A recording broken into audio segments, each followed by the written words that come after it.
What they used to do in Kinlochleven then, they would be doing it in London, Birmingham and Manchester, maybe months afterwards.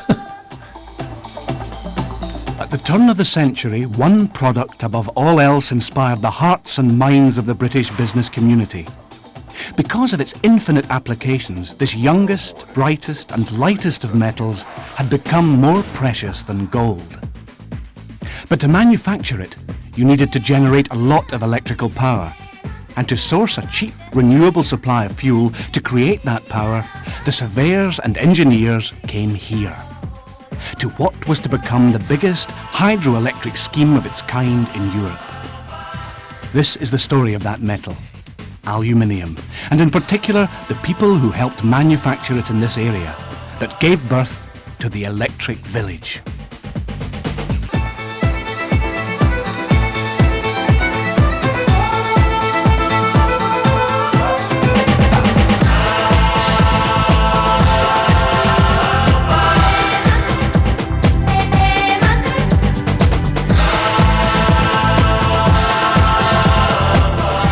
In 1901, the Lochleven Water and Electric Power Company, supported by the then young British Aluminium Company, obtained permission by Act of Parliament to utilise the water from the Blackwater Valley and the Loch Eilde area up and beyond the head of Lochleven in order to create cheap and plentiful hydroelectric power, essential for the economical production of aluminium. Surveys were made, complicated land deals were struck, and eventually, in 1904, work began. This new and gigantic scheme was to comprise first of an enormous dam, in its time the biggest in Europe, built on the west side of Ranach Moor, 5.5 miles from Lochleven and 1,000 feet above sea level. A concrete conduit would be constructed, transferring water from the dam to a pipeline and eventually from there into the turbines of the new power station and adjacent aluminium reduction factory. New wharfs would be built to handle supplies by sea, and a small town would be built for the accommodation of the workforce. There was plenty of work for those prepared to travel to this remote area. Thousands of tons of earth had to be moved, and thousands of tons of concrete mixed by hand. Though up may be up, and down be down, time will make everything even. And the man who starves in Greenock town will fatten at Kinlochleven. So what does it matter if time be fleet and life sends us no one to love us? With the dust of the roadway under our feet and a smother of stars above us. And so they came, Gaelic speakers from the Highlands and Islands, local Scots and Irish. Their foremen or gangers had to be fluent in both Gaelic and English. The skilled navvies and unemployed migrants worked side by side in what was to become a landmark in the history of hydroelectric development, producing cheap power to fuel the electrolytic cells of the North British Aluminium Company's new Highland smelter. The majority of them lived here, just south of the dam, and the rest 5.5 miles away in what were then the tiny communities of Kinlochmore and Kinlochbeg. Lord Kelvin, the Scottish chairman of the British Aluminium Company, described the difficult project.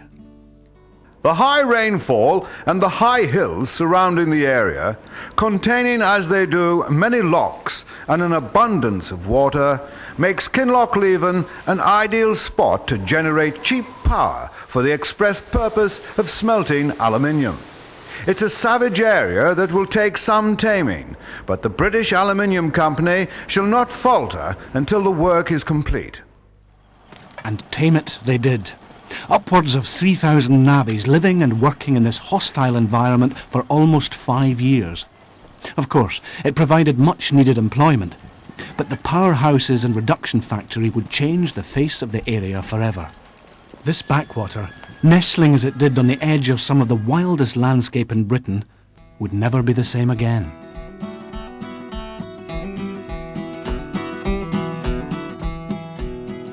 Do you mind the night we laboured boys together?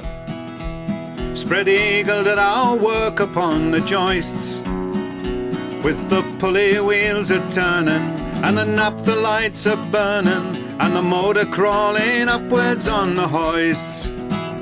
When our hammers cracked like blazes on the facing, when the trestles shook and staggered as we struck, when the derricks on their pivots strained and broke the crank wheel divots and the Patrick McGill from Ireland, who worked here from 1904, described his arrival at the dam having walked from Glasgow in his book Children of the Dead End. The cold tang of the dawn was keen in our nostrils as Moleskin and I came upon the outer line of derricks standing gaunt against the bald cliffs of Kinlochleven. A sleepy hollow lay below, and within it a muddle of shacks were huddled together in bewildering confusion. They looked as if they had dropped out of the sky by accident. Day and night the navvies laboured, the bulk of the work done with pick and shovel. In winter the cold and damp taxed even the hardiest, and in summer plagues of midges drove them frantic.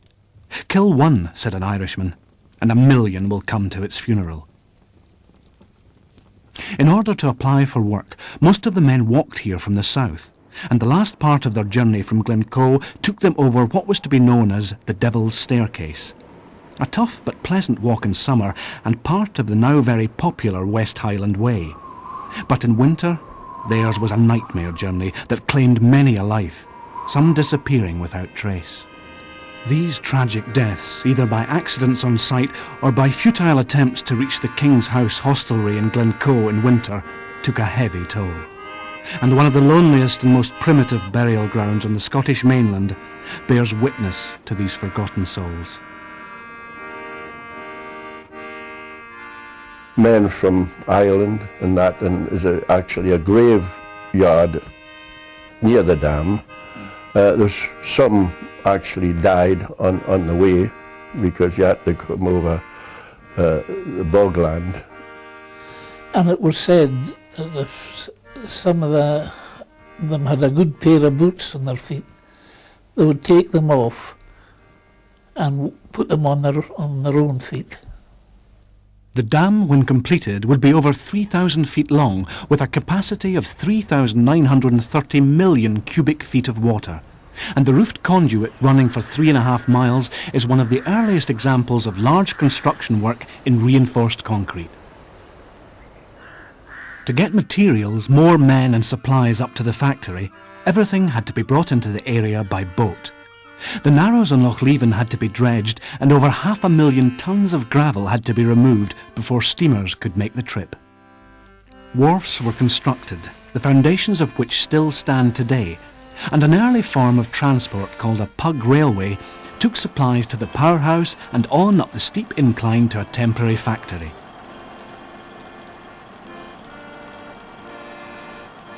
An aerial railway called a Blondin was also constructed to carry supplies and provisions up to the workers at the dam in steel buckets hung from overhead cables.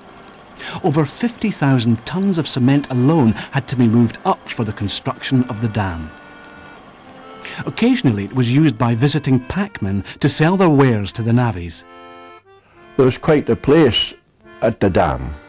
It was quite a township, as what Glencoe's known now as a town. Quite a lot of people lived there, you know, the builders and that. Of course, for somebody that's coming from Glasgow and go up in the Blondin to save that walk from Kinlochleven, and however to sell his ware, whatever the wares were, I suppose clothing, moleskin trousers and all this sort of stuff. And seemingly whatever happened, whether it was by accident or somebody wasn't pleased with the bargain he had, they switched the Blondin halfway up.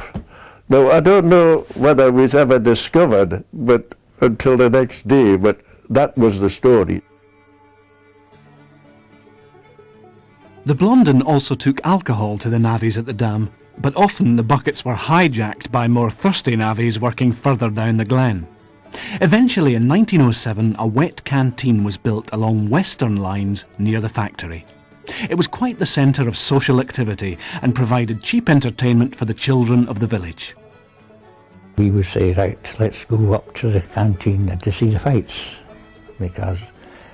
and I have a recollection of, he must have been the ganger then, wielding a pick shaft to settle a battle that was going on between two men.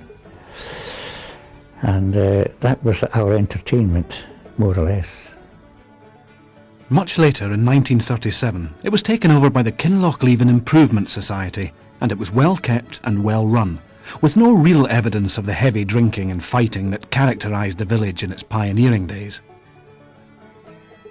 My brother, he was the manager there. That's him there. Dougie. He went away to the Air Force. He was flying and he was killed. And it was a great place, the canteen. Well, there was two long counters, but one of them would be about 30 feet long. And to get a drink, you would have to get away maybe 2 or 3 deep from the counter. Oh, it was a busy place.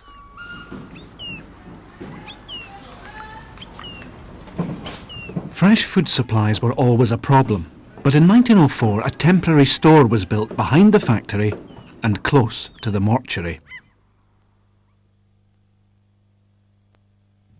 In 1905 a post office was set up, which is still there today, and the authorities looked for a name for the new village. At first they decided on Aluminiumville, but thankfully they eventually settled on Kinlochleven. In December 1907, to fulfil a government contract, the first aluminium was produced in a temporary factory constructed higher up the valley. Aluminium postcards, gifts and medals were designed to honour the first smelting. The medals were inscribed with the Gaelic motto, Jainach Gian and Ishka Nur a Reinga Misha. What can water not do if it can make me? People came from far and wide to celebrate this momentous occasion and the birth of this new community. In February 1909, the main factory was in operation, employing upwards of 1,000 people. Single men were housed in hostels, but where possible married workers lived in the compact little town of company houses. The town was modern, with its own school, healthcare, and the added advantage of free public and private lighting.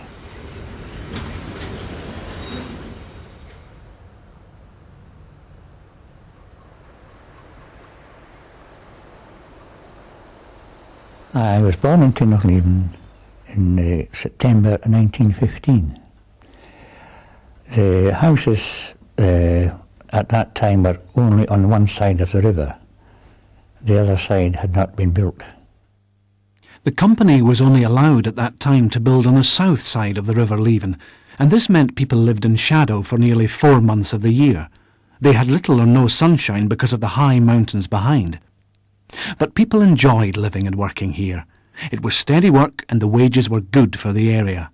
The higher up the ladder you went in the company, the higher up the hill you were housed.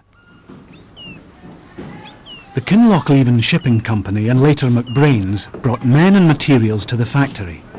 Later, newly smelted ingots of aluminium were shipped out to Ballachulish. But the Great War changed all that. To start with, 1,200 German prisoners of war were billeted halfway up to the dam.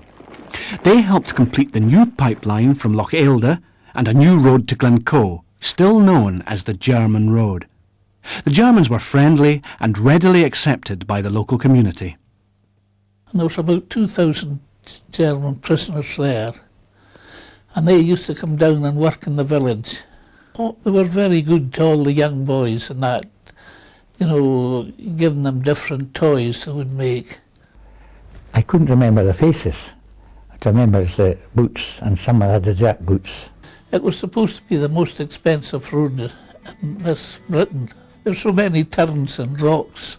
Instead of blasting the rocks away, they just went round them. That's why there's so many corners in it. Local men who left to fight in both world wars were replaced by a female workforce, drafted into the area and housed in new hostels behind the post office. Some of them married in the village and stayed here. They worked in the factory, they drove the cars, they did practically everything that a man did. That was also the case during the Second World War. Elsewhere in the village, those workers lucky enough to have a company house were looked after by the company in a variety of different ways, from basic house repairs to education and, of course, employment.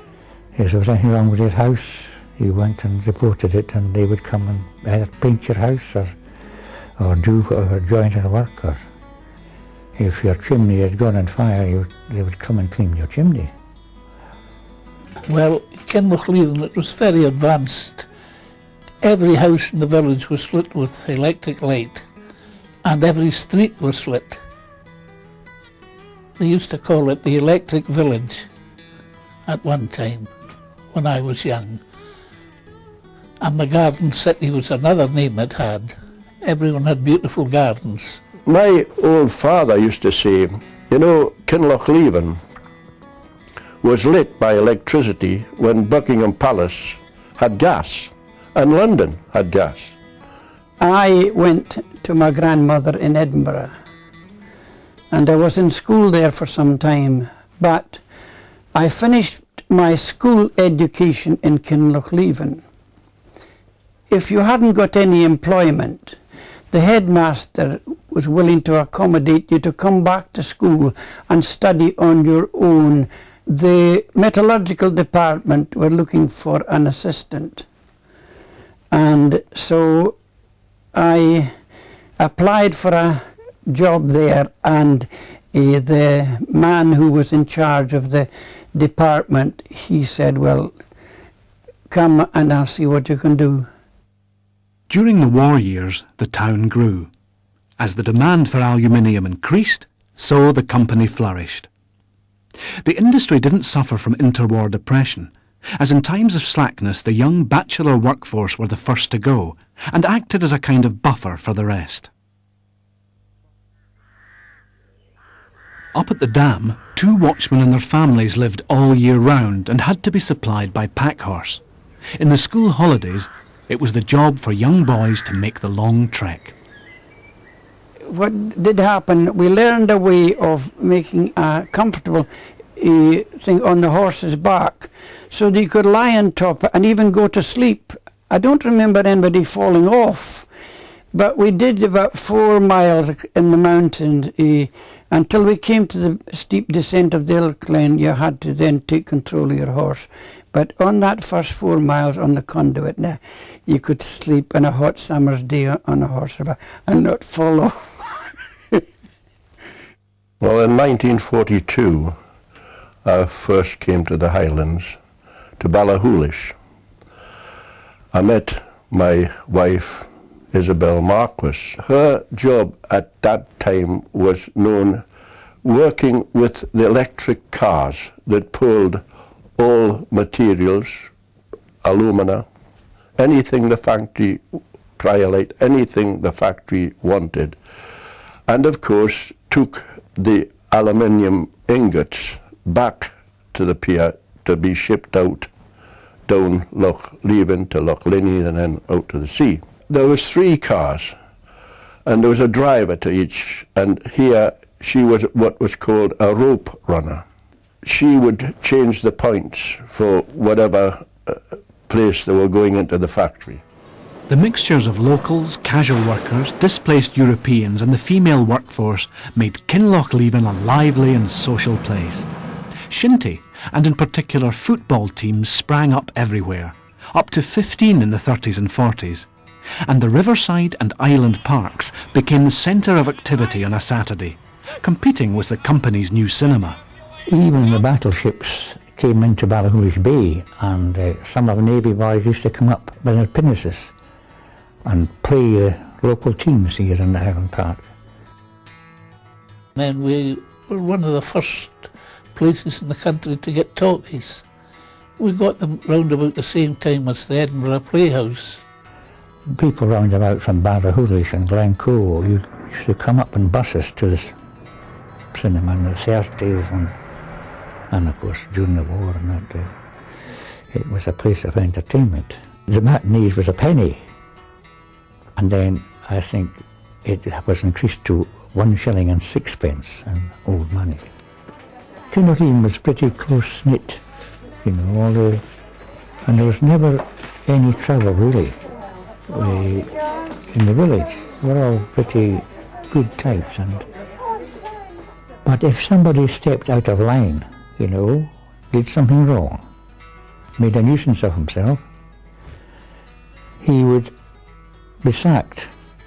And the phrase was, "You're for down the loch." Everything was there. There's the village hall, the dances. They used to have an Aluminium Queen dance. All the Kinlochleven had its Highland games.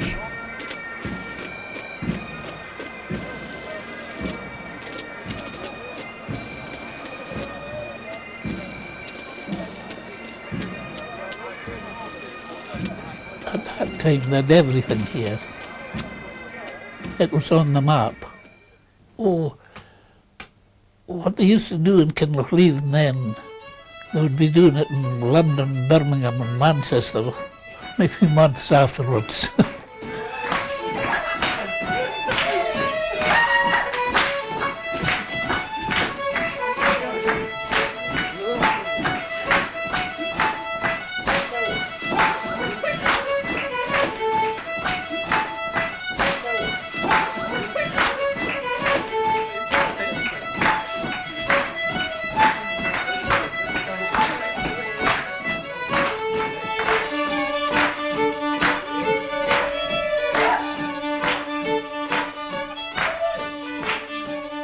The success of aluminium, often called the obliging metal, resulted in the growth of the company and the village.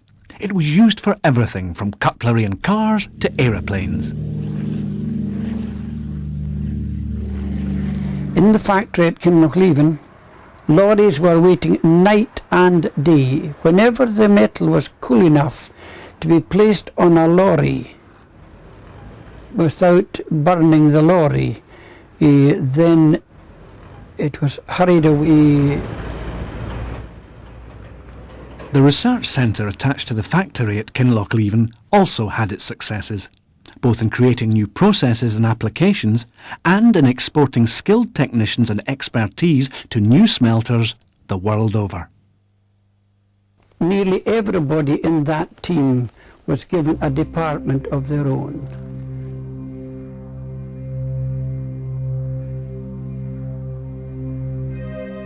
The process of producing and smelting aluminium hasn't changed in conception since the first ingots were struck here in 1907.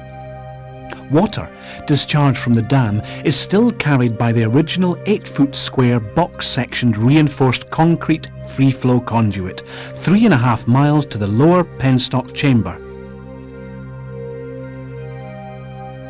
and then transferred into the original 6 39-inch diameter steel pipes, made up in 20-foot sections and conveyed to the powerhouse 1.5 miles away and over 900 feet below.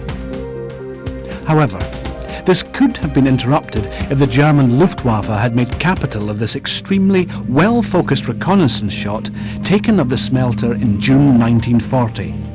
A bomb was dropped on the Lochaber smelter pipeline, but was defused after failing to explode.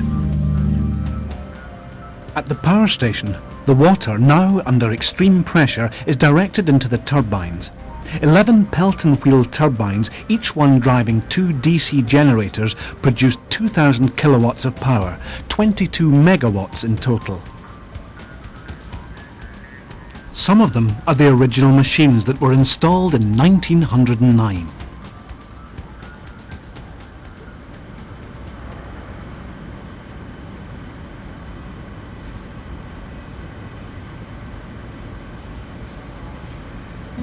In 1996, a 10 megawatt alternator was added to produce power for the grid and Lochaber smelter. A further 2 were installed on smelter closure to retain maximum benefit of the water. The cell room where the aluminium is actually produced has electrolytic cells connected together in series and operating at a current of 40,000 amps, with a DC voltage of 4.4 volts across each cell. This extreme power is required to sustain molten baths of cryolite in the cells at an operating temperature of 970 degrees Celsius. Aluminium is refined from alumina, which is fed into the molten cryolite. Alumina, in turn, is extracted from bauxite, a naturally occurring red clay on the Earth's crust. Bauxite, after it is mined, is digested with a caustic soda solution. The red clay mud is siphoned off, allowing separation of the alumina. In the electrolytic cell, the alumina is held in suspension in the molten cryolite bath. The current passes by means of these steel electrodes to the carbon anode and then down through the bath, in which the anode is partially submersed, to the carbon cathode at the base of the cell. The current passing through the bath separates the alumina into its component parts of aluminium and oxygen. This process is known as electrolysis. The separated aluminium falls in a fine mist through the cryolite to form a pool lying on the top of the cathode. This pool of molten metal is regularly tapped from the cell by suction using compressed air.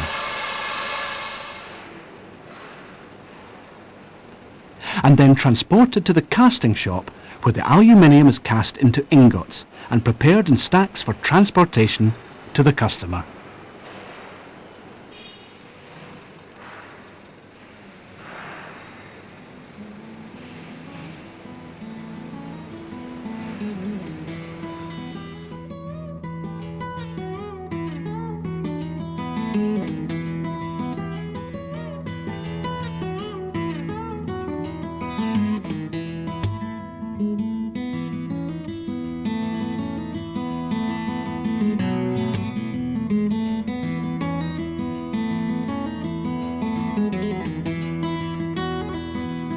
At its height, the factory produced over 11,000 tonnes of high-quality aluminium a year, and everyone benefited from its success. The plant was very much the benefactor of the village. Most of the communal activities and events in the village were funded and provided by the smelter, both in materials and labour.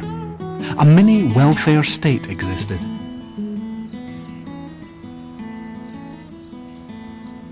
The smelter remained the steadfast heart of the community over many decades, surviving floods that demolished the village's tartan hotel, serious water pipe bursts and droughts that caused severe low water levels in the dam.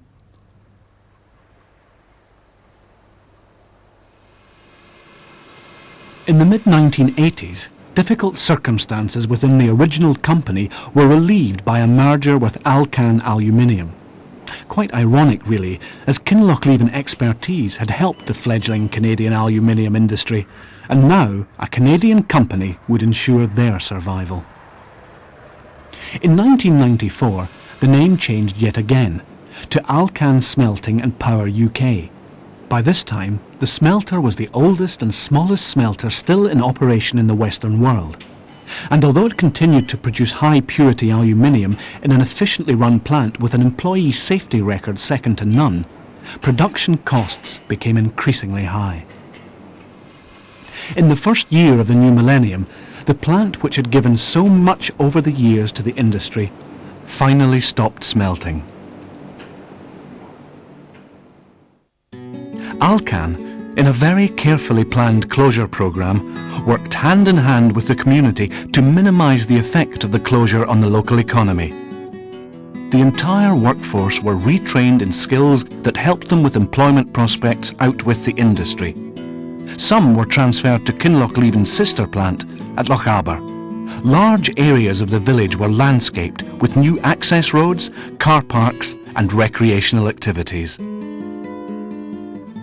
A new small business park was built. The smelter laboratory was transformed into a first-class walker's bunkhouse. And on the smelter site, gardens are planned with a heritage centre that will dramatically illustrate the history of this unique corner of Scotland. Through imaginative planning, the area that once rang to the sounds of aluminium production now echoes to different sounds, generated by the determination and enterprise of the local people.